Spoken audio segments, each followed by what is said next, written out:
Whatever Barack Obama ends up doing in regards to the U.S. military response to the turmoil in Iraq, there's going to be a lot of criticism of it that we don't even have to wait very long for it. John McCain was on Morning Joe, and he had a lot to say about who was responsible for this and who wasn't. We're going to play some clips for you. And in this first one, I want you to pay attention to the pattern you see in the talking points that John McCain uses. Could I say I was listening to your conversation that you just held with before I came on, and there is one important point that has been left out of that conversation, because the fact is we had the conflict won. The surge had succeeded, and by the way, when we were failing in Iraq, I called for the firing of Donald Rumsfeld because of the lack of leadership and the failure in Iraq. We had it won. With thanks to the surge and thanks to General David Petraeus, we had it won. And then the decision was made by the Obama administration to not have a residual force in Iraq. Those are just facts.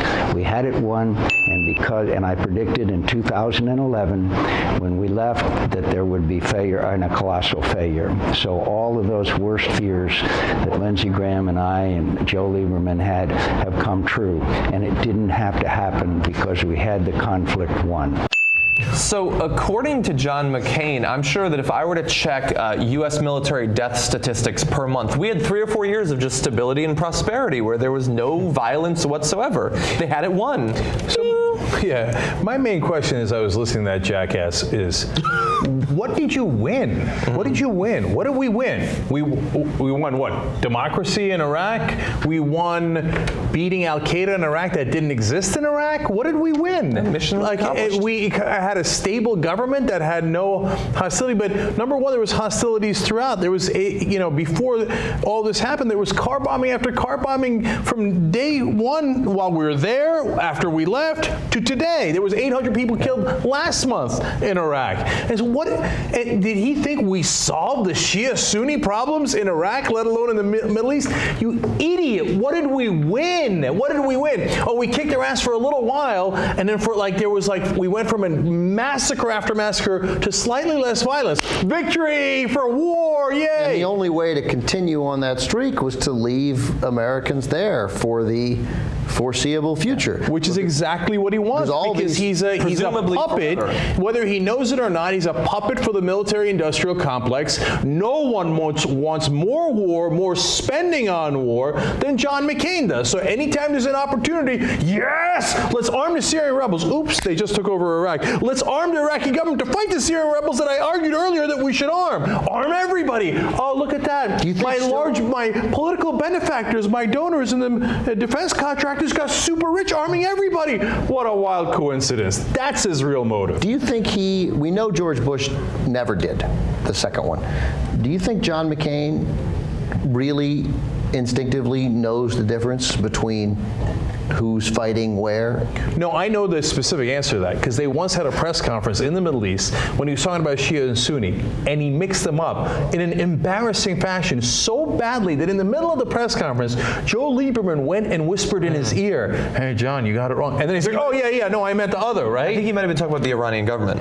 Yes, so he doesn't even know. He's just like, he's ignorant. Remember, look, he's a big war hero, and you can't take away anything from the time he spent, and he wouldn't leave his troops behind when they offered to take him out of Vietnam. It's irrelevant. I know, but but you never take that away from him. But nobody's trying to. Right, I know. But when he went to the military school that he went to, he finished in the bottom, not third, in the bottom 3 of his class, because he's an idiot. He doesn't study, and he crashes planes 4 different times because he doesn't care where he's supposed to go. He just flies low. He likes taking risks. He likes war. Yeah, let's go! And he's drooling war. It's not that he doesn't believe the things that he says.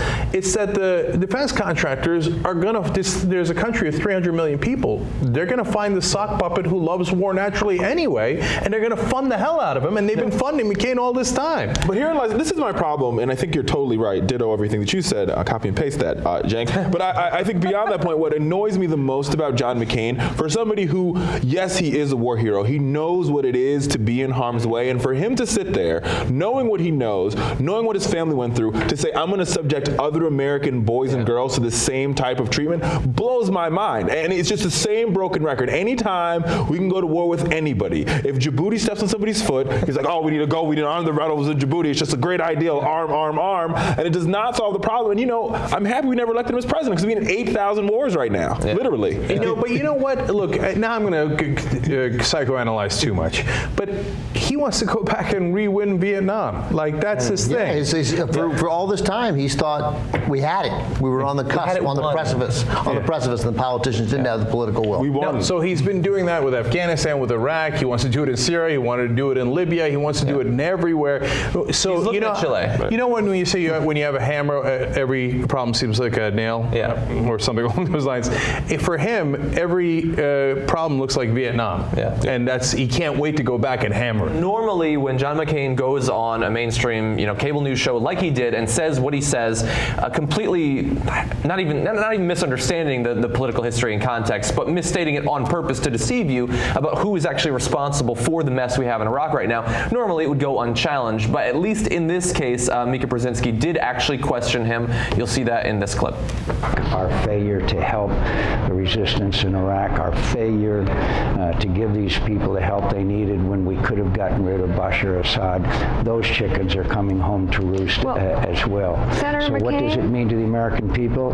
It means that we are now facing an existential threat to the security of the United States of America. But what about going in the first place? And what about churning the hate? What about taking the Sunnis out of leadership positions in 2003? What about the fact that there might have been some parts of this that are on the previous administration that could be relitigated as well? Well, what about the fact that we had it won? What about the fact that people like me said we've got to fire Rumsfeld, we've got to get the surge going? Yes, we did, finally. And what about the fact that General Petraeus had the conflict won thanks to the surge? And if we left the residual force behind that we could have, we would not be facing the crisis we are today. Those are facts. Those are fundamental facts. Now, I expected you and others to blame it on all these different events. The fact is we had the conflict won, and we had a stable government. All these different events, like the administration that went to war with Iraq. My question here is when did we have it won? Was it when George Bush landed on the plane and said mission accomplished? I mean, at what point in time did we have the Iraq War won? He reminds me of Prime Minister Chamberlain during World War II, who goes like, oh, there's nothing happening. Hitler's great. We can negotiate this. We had it won. Hey, you do a worse British accent than Cenk. Pretty good. I can't. It's pretty good. But it blows my mind that he sort of sits. He literally lives in this bubble, right? And then the fact that he represents the whole state of Arizona sort of bothers me to some weird degree. And he votes on stuff and he votes on treaties because he's just like Cenk said. He's an idiot. Yeah. So he's not going to get smarter. It's too late for him. First point is credit to Mika Brzezinski, her proudest moment here on Morning Joe. I don't hear it. I don't hear it. Really? No. But look, normally things slide by. I mean, especially when the venerable John McCain. Blitzer. Yeah, I mean, especially the venerable John McCain. They let him slide on everything, and at least she pointed out the right things. And if you watch the whole segment, she did a good job. I know, but shouldn't some of it be blamed on the previous administration? That's just, to me. Okay, it should have been stronger. I know, but hey, man, credit where credit is due. I'm trying to find a silver When lining. McCain does a power panel, we'll go at him harder. Right. Until then. Right. So, but the bottom line is the two fundamental errors were not that we didn't stay in Iraq forever. Two fundamental errors was creating Iraq in the first place, drawing artificial lines that made no sense whatsoever, and then trying to stick to those lines for now, close to a century, right? And then going in after we created those lines and just jumbling everything up and going, okay, here's a hornet's nest. Let me shake it for a while and see which Sunni and Shia terrorists fly out of it and which rebel armies come out of it, let alone the Kurds, and clash like crazy. And in that toxic stew, then say, we had it won. Yeah. What did you win? What did you win? You didn't win anything. Here's what you won: a worldwide war between the Shia and the Sunnis. I mean, that's a hell of a victory. And don't you think that the Sunnis were just, I mean, whatever time we left, they just waited out. Yeah. One of the guys who's now in leadership in ISIS, or who has actually formed a partnership with ISIS, is one of the top deputies for Saddam Hussein. Yeah. We looked for him right after the fall of the government in 2003. Was he in the cards? That's a good question. Probably. I didn't go back to the cards to check. I have my deck. But he was a top deputy, and we never caught him, and he was in the wind, and he's back. And that's why that when he reemerged in Tikrit, which is Saddam's hometown, there was celebrations in the streets. Yeah. Okay. We didn't get him because we took our eye off the ball and went and killed Osama. Yeah. One final point that I want to make, just because I think we missed sort of the political lessons of previous years.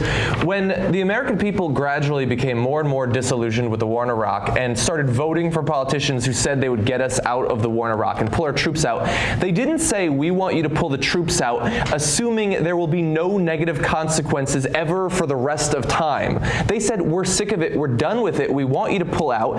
Okay, now it's their time. We gave them billions and billions of dollars and years of training. Either they can maintain their territorial integrity or they can't, and then some other government will develop. The American people did not say, if that happens, then we go back in. Yeah. So it's John McCain forgetting that when he wasn't in favor of it at the time is ridiculous. And 10 seconds here. Iraq hasn't fallen, John McCain, like this existential threat to the United States.